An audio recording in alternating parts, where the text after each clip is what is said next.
buenas noches. Mi nombre es Elizabeth García Rico. Mi matrícula es 19016049. La fecha de elaboración es 31 de mayo del 2023. El nombre del módulo es Taller de Juicios Orales en Materia Penal 2.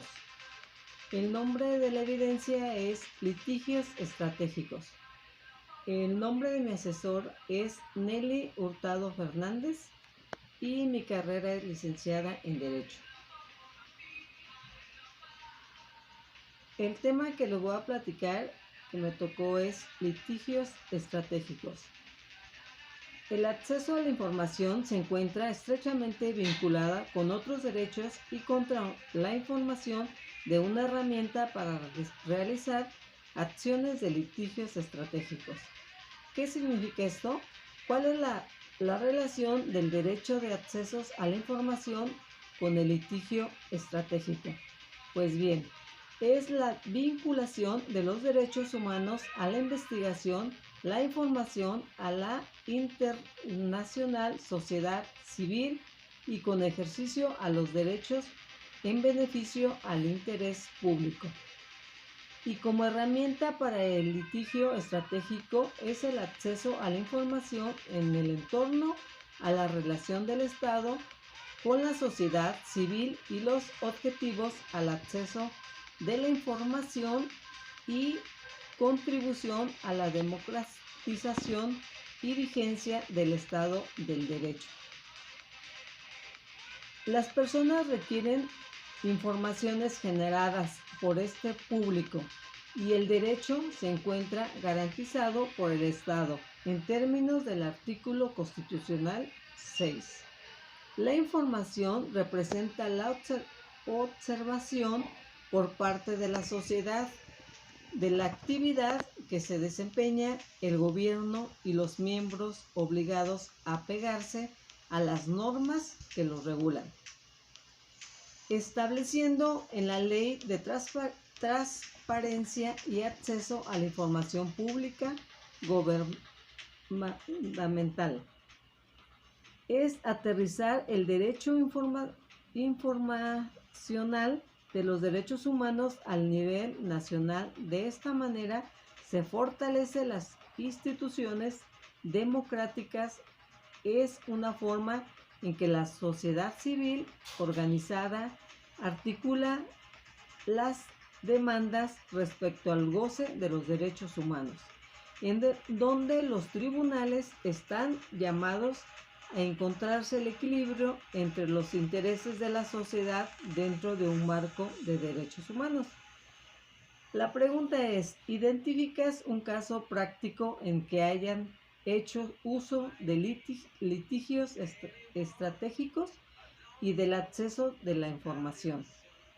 Y pues bien, si se encuentra, en México existe violaciones a los derechos humanos por el mismo sistema de justicia que se han visto agravadas entre, por ejemplo, que es la actuación de los legisladores en materia penal, el Ministerio Público adquiriendo facultades contrarias a la naturaleza jurídica de acuso y no juzgar imparcialmente por la diferencia en debidos procesos legales y generan un gran número de violaciones de los derechos humanos. La falta interna de la aplicación de las normas, la ausencia de mecanismos de control y de eficiencia en la política, la Convención Interamericana sobre la desaparición forzosa de personas adaptadas en la ciudad de Belén, Brasil, el 9 de junio de 1994, en donde se reconoce el fuero de guerra cuando un militar haya cometido algún ilícito al encontrarse en servicio conforme al artículo 14 de la Constitución mexicana. Nadie podrá ser privado de su vida y de su libertad o de sus propiedades, posiciones y derechos que la práctica sistemática de la desaparición forzosa de las personas constituye un crimen de la humanidad y viola múltiples derechos esenciales de las personas humanas.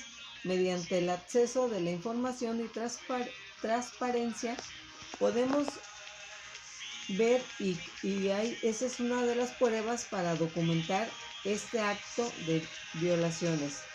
Bueno, mi conclusión es: litigio se debe tener claro que toda persona tiene derecho a ser oída con las debidas garantías y dentro de un plazo razonable por un juez o un tribunal competente, imparcial desde cualquier situación, desde la acusación penal o bien para la determinación de los derechos humanos y obligaciones civiles.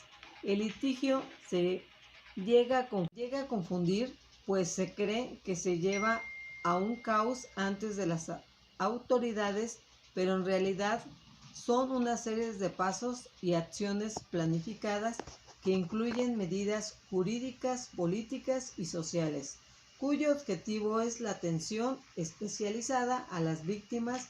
Un ejemplo es el caso Ayotzinapa.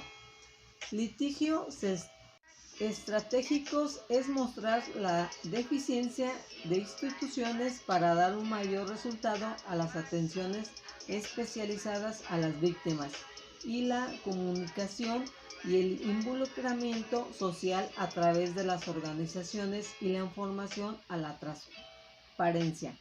El litigio estratégico es una herramienta que busca impulsar una eficaz protección de derechos humanos, proviendo los derechos humanos mediante una actividad dirigida a la creación de estrategias. Es un litigio que persigue